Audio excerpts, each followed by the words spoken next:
Welcome to another episode of Beyond Four Walls, the podcast that takes you beyond the structures we live and work in to explore the innovations and ideas shaping our industry today.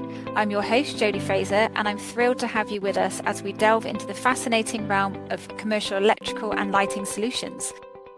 In today's episode, we have a very special guest, Jamie Willsdon, who is not only a seasoned electrical engineer with 3 decades of experience, but also the visionary founder and director of Future Group.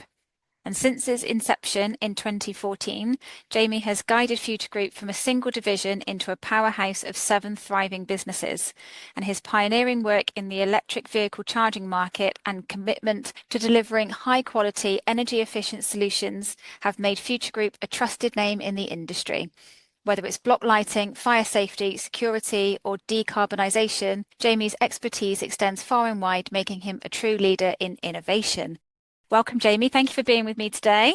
Wow, that's some entrance. Absolute pleasure. Thank you very much. Can you share the journey of how you founded Future Group and what inspired you to expand into the multiple universes you appear to have? Oh, God. Yeah, my background, electrical contracting, and pre-Future Lighting, which is now Future Group, I was working for sort of blue chip companies in town, looking at ways that we could reduce energy and improve their lighting of blocks of commercial real estate, and driving past residential blocks, seeing that lights were left on everywhere. And I just believed that there was some real sort of momentum that could be made by looking at these blocks and looking at solutions. So yeah, 2014, me and my partner Jordan Begg, we launched Future Lighting, and we penetrated the industry to sort of say that we've seen this issue and that we believe we've got solutions that can, really save some money and improve the environment. That was back in 2014, and we hit the ground running. We attended a few of the industry events, and got ourselves out there and made aware of, and that led to our clients, who we built great relations, saying, well, you look after our lighting, could you look after our fire alarm systems? And it went on. Over the period of the last 10 years, we've kind of been client-led almost in some of them. Some of them are obviously our initiatives, but yeah, it's kind of led from introducing new services into 7 exciting businesses. That's great though, isn't it? Because as a block manager with 18 years experience, if you find a contractor that you know, like, and trust, that takes a lot of pressure off of you as a block manager. So if you do a good job, as you say, with the electrical side, it's like, oh, do you do fire safety? And then, it kind of builds from there. So it's really great that you've taken the initiative ultimately to do that. I mean, I do have a couple of years background in fire, so that kind of that was the obvious next step. And I think, going back to what you said, I think while we're holding the keys for these block managers, it's just convenience for those two, rather than moving the keys around, etc. And we're aware of the blocks and know where to park, and build relations with a concierge and all the sort of little intricate bits that become a pain to a block manager to explain. We understood it, and it was there. So yeah, organically it kind of led into and moved on for its life. Yeah. Oh, that's great. So, those are the benefits, and that's amazing. But tell me about the challenges of growing from 1 division to 7. I think it's balancing growth, I suppose, with quality. So we always stamped a mark, and it's part of our vision, and it's on the walls in our offices, that we wanted to always be the best. And I think that's the biggest, hurdle, I suppose, making sure that we're still delivering quality as we expand. So the biggest stresses or the biggest pain points is team and getting the right people in. So for us, the vision was, as we grew, that we'd bring a director in who specialised in that division. So each of our divisions has a director who's lived and breathed and been on the tools and experienced everything that we had, but particularly for that division. So by integrating directors for departments, it helped us to grow and have that support, underneath us, so that we had the right people managing the right teams below them. Because one of our risks was, and it still is today, if one of our divisions don't perform, it can send ripples, because we're known as Future Group now. We're not known as Future Lighting or Future Yeah. Fire. We're known as Future Group. So we had to make sure, and I would say our biggest challenge was putting the right people in the right seats to make sure we could deliver. And as the growth of the business has evolved, making sure the right people in the right seats, because some of the guys and girls who were with us from the early days, their roles have evolved as well. So moving people into the right places what suit them and make sure that what they're doing is good rather than hampering is probably the biggest challenge. Yeah. So at the moment we've got a great team, but I won't always say that's always been like that. We've had our difficulties, like the same for everyone, I'm sure. Yeah, well, absolutely. And sometimes as a business evolves, it creates a natural challenge, I suppose, that, somebody may have come to you because they just wanted to do a 9 to 5 and, and just be an electrician and not really think about anything else. But then as your company grew and your vision grew for the company, that person might not be the right fit anymore. And that's nobody's fault. It's just the way it is. So, yeah, exactly that. I mean, and they'll probably excel and be fabulous somewhere else. It's just that as the business grew, they might. So yeah, I mean, it's always moving. It's like a cog, and we're always adjusting and evaluating. But yeah, we're seeing some changes. Good, and unfortunate at times, but it's at the moment we stand in a good place. But yeah, I would say, like any business, that has to be the challenge, and making sure that those parties as well share the same sort of commitment, vision, and ethos that we do. Yeah. Otherwise we're fighting each other. We need to row in the right direction. Yeah, definitely. So can you tell me a little bit about the electric vehicle charging side of what you do and what excites you about that side of it? That's my baby, I suppose, and I've always kept my hands firmly on that wheel, should I say. So I was always into cars. I was a bit of a petrol head when I was younger. So when electrics kind of connected to cars, it obviously got me a little bit excited to find out what's going on. So I spent probably 5 years ago now, I flew to Europe, flew to Spain and a few countries just to understand what was going on and what's coming, and obviously there's a big demand for residential parking and a need to integrate or look at putting solutions in. So it's been a real slow burner actually. And the reason it excited me was the cars. I love cars. So car shows were all electric cars. So that was interesting to me. The actual charger themselves, maybe not so interesting. It's like a glorified light switch. It's either charging or it's not, but it's kind of the integrity from that. So how we connect to the charger and what the resident, the end user is experiencing. So there was a lot of real excitement there. And over the 4 years, it's really changed. I mean, if you bought a charger 5 years ago, you wouldn't be able to buy that charger today. The generations of chargers have moved on so quickly, and I'm following that. It's exciting. Yeah, it's a real pull to me. Yeah, it's been my baby, and spent the first 2 or 3 years doing the road shows, working with the industry and presenting at different events, meeting up with different companies and sharing what I'd learned. But yeah, it's taken some time. I think the demand from residents obviously drive the block manager to investigate, to look into it. And I think we're seeing a bigger trend of more drivers moving that way now. Saying that, I think we just heard recently this week that electric vehicles are going to be taxed like normal cars now. So that might slow. It's my kind of baby. And it's kind of something that I've evolved with over the last 4 years of running it. Quite an interesting space. Yeah, definitely. And also, how have you found the sort of resident engagement around it? So everybody wants the new Stazzy electric car toys, but they can't charge it at their developments because there's nowhere to put it. You can't put it in the parking spaces. So always going to blow the grid if you put in 10 at once or something like that. I mean, how have you helped block managers to get around that? Yeah, so that kind of molded along with the experience. So I think the best and what we always recommend is engagement first. So normally the inquiry comes because a resident or a handful of residents have said, look, we're interested. We normally send or ask the block management company to send out like a questionnaire, just canvass the developments to see, what interest there is. Is it worth us, undergoing these conversations to find out costs and stuff before we start? Because there's a lot of pro and against. Money's tight, everyone knows that. And do we really need to be spending, the service charge or money towards this installation? So always engage with as many of the residents as possible. Try and get an understanding of their views.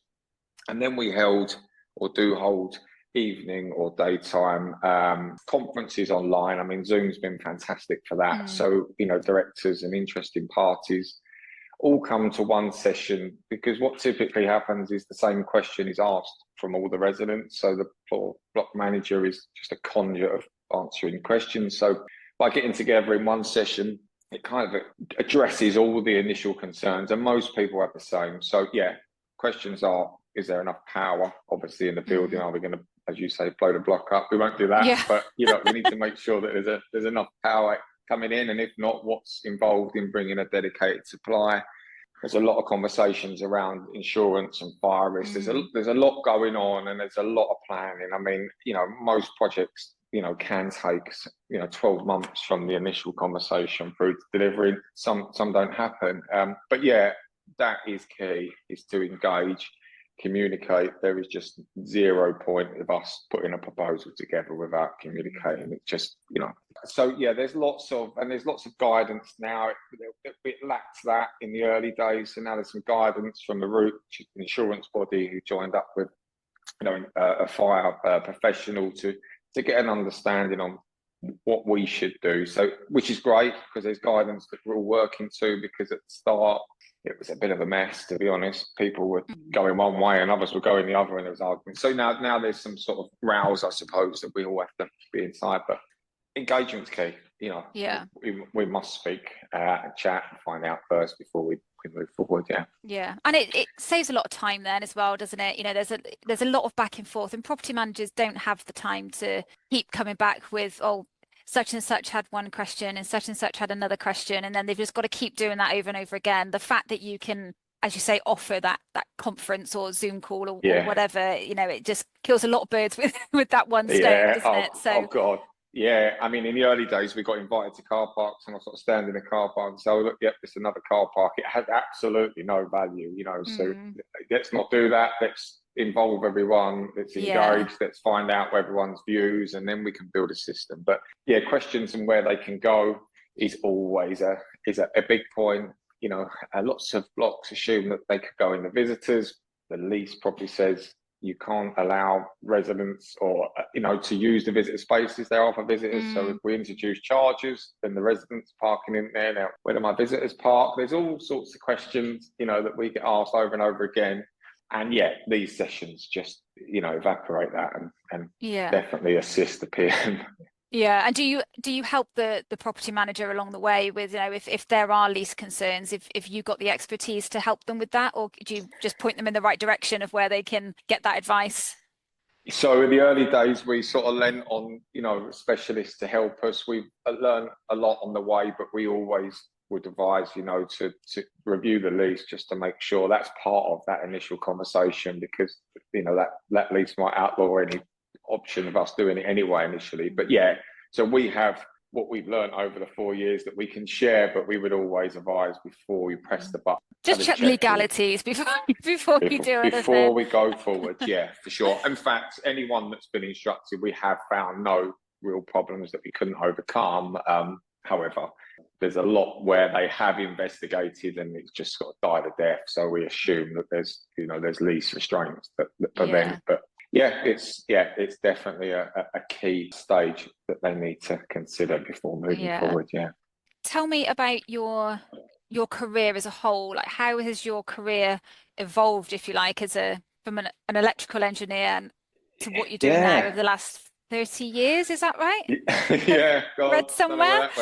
I don't know where that went. No. I've got a 17-year-old daughter, and 30 years of being an electrician. So apprentice from school, left school 16 and done a 5-year apprenticeship day release, as common it is today as it was. And then I think I was running projects. I was quite, I really picked it up quick. I was taught by the right guys, and I kind of excelled there. And I think after the 6th year, I said, I'm going to go and learn how to work on fire systems. I saw an advert in the newspaper, as you did then. I think it was the Evening Standard back then, and that sort of attracted me. So I went and worked for a company called Fire Protection Services in Luton for 18 months and learnt that. When you've got a van and you are an electrician, you get lots of friends who want bits and pieces done. So the work at the weekends and the evenings was just growing. So I ended up thinking, hang on a minute, I can make something of myself here. So I bought a van back in 2000, I think it was, and started a company called Parkway Electrical Services, which I built for 12 years. And we got hit with the banking crisis. And if you remember 2008, there was pictures of bankers walking out of banks with boxes of personal files. And I was with some friends and I was doing extremely well. And they said, "Oh, this is going to really affect you." I was like, "Oh, thanks." And actually, thanks for the encouragement. Yeah, 2010, 2011, we was working for a lot of house builders at the time, and they all just collapsed because there was no mortgages. It was just a real nightmare. And my accountant said, "Jamie, you need to throw the towel in. You've been hit by so many businesses that have failed, and you can't absorb it." And I was like, "What?" It was all new for me. I couldn't believe it. Anyway, Parkway Electrical was voluntary liquidated, and I put my head in the sand for a few weeks. I think didn't know what to do, but set a business up very quickly, doing the efficiencies for blue chip companies called Energy Facility Services, which is still trading today. I found an investor to get me built, and we quickly grew the business in 18 months. And I decided that I didn't like working with an investor because I was reporting to him, and I'd worked on my own for so long. So I sold my shares in that business, which is still trading today. I managed to retain some for some years. And that's when Future Lighting was created, back in 2014. We launched. So my career has just been anything connected to a cable for the last 30 years, and I don't know where it's gone. It's scary. It's ever so scary. How did you find the transition from being that young lad on the tools, going out and doing whatever you needed to do, to being a businessman, and now ultimately having to think about probably a lot of staff? I know, yeah. So organic, I learned a lot from the investor that I had afterwards, a lot more than I knew, so I was only self-taught. My dad always owned his own businesses. And I remember as a child, I went to his office once and sat in his chair, and behind him, I remember he had all models of Ferrari. Dad was a petrol head too. And I remember sitting in his chair and looking at all these Ferraris and at his desk, and I thought, "Oh, this is great." I had some. It was obviously one of those moments. Little did I know at the time, he was just about to lose that business. There was a huge crash, and apparently it really, it's funny, isn't it? But it really affected him now. That office was black. He was painted black, and it's so weird. So I think I'm going around the corner here, but I do think that being in that chair and sitting there kind of inspired me to go and do it myself. And Dad's always kind of given me some guidance now and again, so give me some pointers. So I think that's always helped. It's always been in me to sort of work myself. But most of the lessons I've learned are from experiences, from failures, from oops, we shouldn't have done it that way. To today. I mean, today we employ a lot of people, and it's incredible, really. But organic, all self-taught, kind of. Like I said, when I had the investor between the two businesses, that was a really good quality time for me. The guy had been around. He was an elderly gentleman who'd run lots of businesses. So I think, although I look back and think maybe I wasted some time, I actually didn't. Now I look back and think, I got some real kind of great tips and advice from his name is Alex. Yeah, it's a good guy. Yeah, I mean, it's never a waste of time, is it? Because of what you learn and what you now understand running this successful business. And it's and just to give our listeners context, your office is black because they can't see it. So just to give that that a bit of a clue. New offices, it's just weird when I'm saying that story. Just remember Dad's office is black, and there you go. Yeah. That's very cool. Well, it looks very good, very swift. So in terms then of decarbonisation, I mentioned it in the intro. I personally don't know a lot about it, so you're going to have to educate me as well. But can you explain the importance of it in today's projects and everything? Definitely. I mean, decarbonisation, I don't think is an option anymore. I think we all, have to look at ways of saving, energy. I slightly sit on the fence with regards to climate change. I understand it. I just, I'm not totally to the left or to the right about it. At home, personally, I'll change everything I can to reduce my energy bill. I'm turning light switches off on my daughter. It's just, I think it's in us all. Blocks, and the commercial areas, the landlords areas of those blocks, they do hemorrhage lots of energy. And I think a very important part of the block that needs to be reviewed. So we've always been looking at energy with LED lighting, then the EVs, at ways that we can be more sustainable. But I think looking at renewable types, so solar, and how we save that energy that's created, so in battery storage and everything involved in, maximising from renewables in blocks is a fantastic. I mean, energy prices are only going one way, so that's, one plus, but also for the environment. I mean, if we can power the blocks from sunlight, or as much of it as we can, I think it's fantastic. If we can harness that power in battery packs, so during the day, most of the blocks we manage are professional blocks, most people are out of work. So the power is not being utilised, but if we can store that, so for when the residents come home, when we can utilise that power that's been stored, that's where there's real value. But yeah, Decarbonise, we launched 8 months ago, I think now. And the initial part was to get an understanding of what these blocks have. So developer inherited sites that have got solar panels. So every block that's been inherited by block managers now has got some sort of an array on the roof. A big part was to help block managers, directors understand what it is, how it works, and is it safe? So, the initial drive from us was the compliance side of those systems to make sure they're working, to make sure they're, the block's maximising from what's being created, and then having understanding how safe they are. I'm going to be a bit biased because I'm involved in the business. The numbers are factual, on what these are created and what can be achieved from. I mean, lots of blocks we manage have big flat roofs or apex roofs with the potential of filling those with some sort of solar system. So yeah, I think the technology is great now, and it's a good time to start looking at it and then harvesting what we can. Yeah, definitely. And in terms of then of the resident engagement side, do you do the same thing as you do with the electrical charging, like try and get the residents involved first and then move it on? Yeah, I think so. I mean, I think so. It's something that we must do, certainly if residents are considering it. So just to have an understanding. So with the Google Earth now, we can do a very good, satellite-based proposal initially. So we can create a proposal based on Google Earth. We can look at the roof space and look at what way it's facing and say that this could be achieved before we talk anymore. And if it's of interest, then all of a sudden we start the engagement and we speak to any parties. And the same situation, we'll have an evening or daytime call that's ready to just so that everyone understands what's possible and what we can achieve, and look at the return on investment. That's what we're all looking at. How quickly can that system pay for itself? And then we start to see the benefits from it. Yeah, it's a key part. Future trends in your world. Is there anything that you think, that's, I've heard about this certain thing on the horizon, and I wonder if that could be incorporated into Future Group or anything like that? Is there anything? I think everything we're connecting to in the blocks now can be connected over the internet, so IoT. So we communicate with our chargers now. So if one of our chargers breaks down or goes offline, or there's a problem with it, or if someone bumps into it, we're getting notified. And I think we're going to start seeing that with all disciplines. So, lighting that's talking to us remotely, so we know if a light's failed.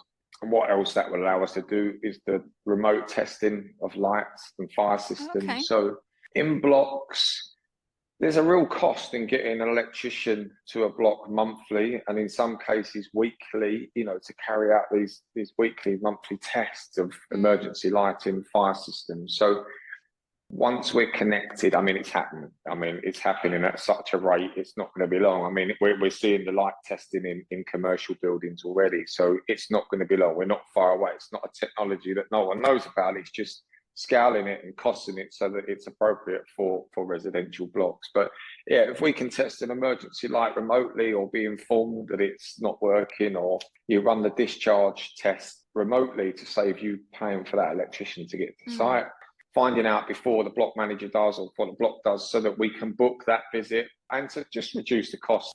The connection of disciplines to software, to portals that we can manage remotely, I think is the future. I'm guessing that would be an upgrade to the the current system that a block would have. So there will be an initial outlay to the leaseholders potentially, but in the long Yeah. run, it's going to save, as you say, on those checks that you have to do, or the block manager has to do. To strip out a system that's working perfectly fine now to install it in a block probably doesn't make commercial sense, and it would take a long time to see any return on that. But if a fire system's at the end of its life, or it's in the budget to look to replace it, then I think it would definitely be a benefit to look at one that's connected and communicating to us. So these will be improvements that are brought in over a period. There may be occasions where, the block is isolated, it's somewhere and it's very difficult to get to and to get an electrician there. Weekly tests in the middle of nowhere is an expensive thing to do. I believe, as we move forward, it will be upgrades that are included in it. Yeah. It just makes sense. I mean, we're seeing it now with the chargers and the benefit from that. We're communicating with them, we can test them. Obviously, we need guys in the, on site to clean, overhaul and visually inspect, etc. But if it can reduce, I don't know, 20-30% of call outs because we're not sure if it's offline and why, then that's a real saving for anyone. Yeah, so definitely. Real value there. Gosh, all technology is all going a bit too fast for me. It doesn't stop, I get a bit does confused. We must keep our finger on the pulse because it's just changing all the time. We get visits from all sorts of manufacturers all the time, which is great. But it's just like, oh my God, I've only just finished selling that to my client, and now all of a sudden there's like a new version of it just arrived. Yeah, definitely. Is there a project at all that you're particularly proud of? Oh, lots. I'm sure. I'm sure. Loads. Yeah, loads.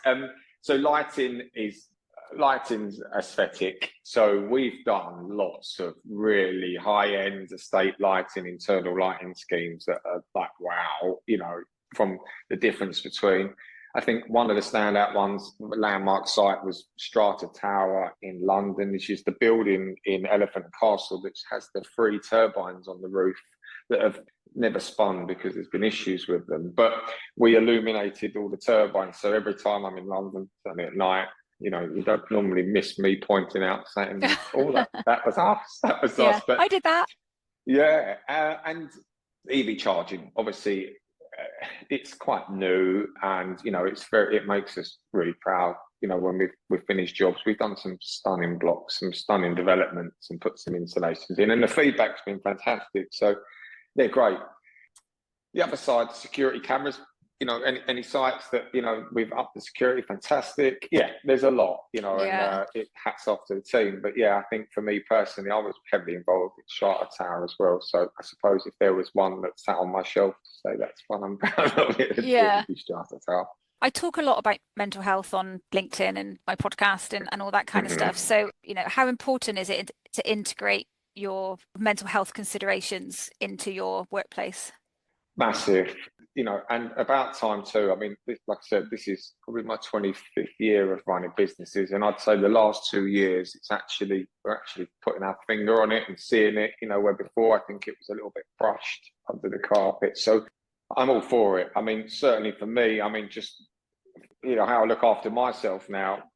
I wasn't taking time out for myself for years. I do it now. I have a morning ritual where I'll try and meditate and just have 10 minutes of no input.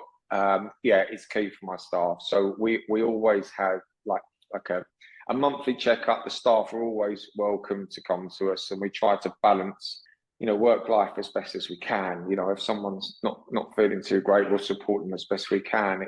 It's hard, so our HR will step in as and when they need to. But it's a big point, and I think the awareness of it can only do good to raise it. And like I said, I think the last 2 years has been great, and I believe it's still got a lot more, room to grow and to make sure that we're all looking after ourselves. Because, it's been a bit of a challenge, hasn't it? Certainly post-COVID, and everything just seems to be changing so quickly. And, I don't think our brains can quite keep up with things sometimes.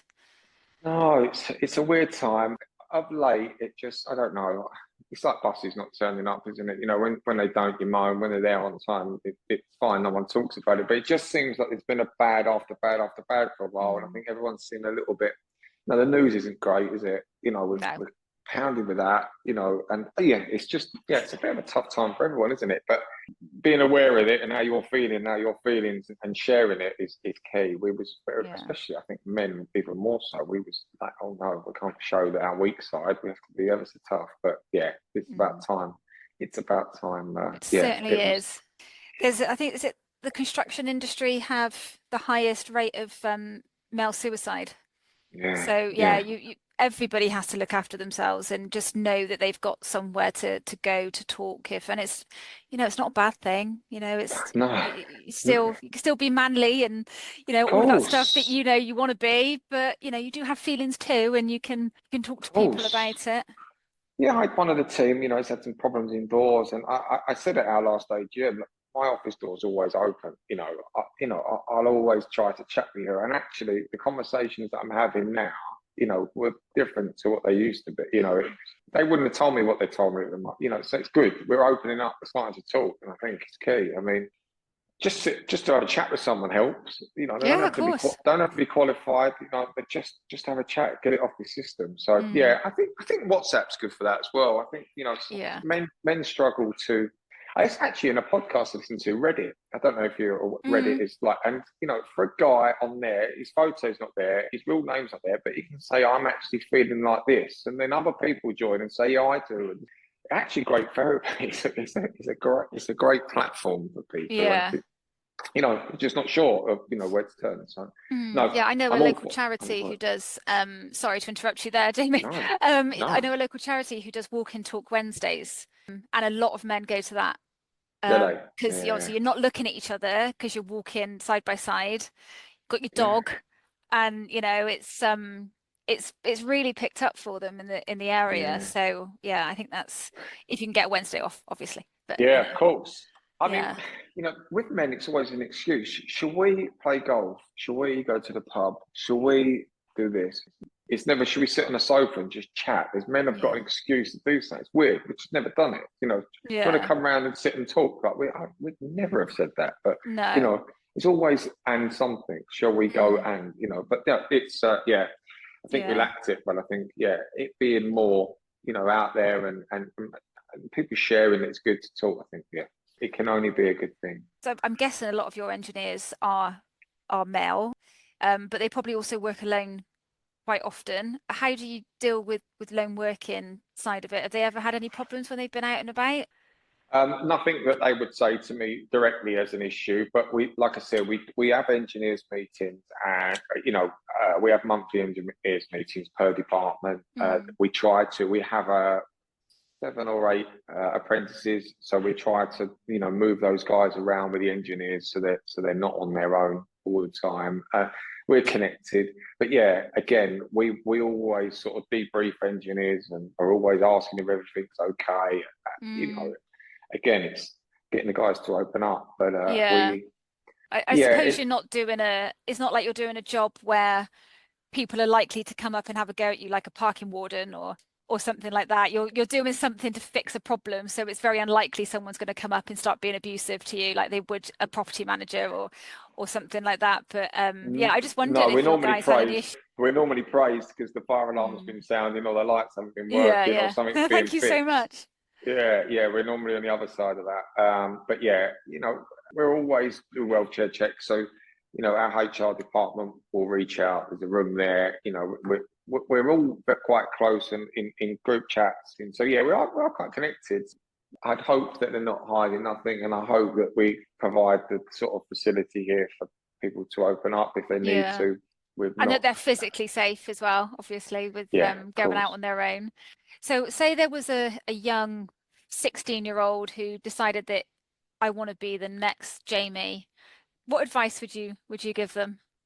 So persistence and patience, first of all. And listen, So I've probably trained over, I don't know, I'm putting a number on it, 40 lads now over the last 25 years, because they normally become your best. And actually one of my partners, Lighting Jordan, he was an apprentice. He came as an apprentice working for me, believe it or not. They are the best guys, the ones that you can train. So, my advice to them is listen, I mean, these bloody mobile phones at the moment, the engineers are getting debriefed and the trainees on the mobile phone flicking through TikTok. My advice is just, keep off that for starters, suck up as much as you can, and patience. I mean, the college is tough.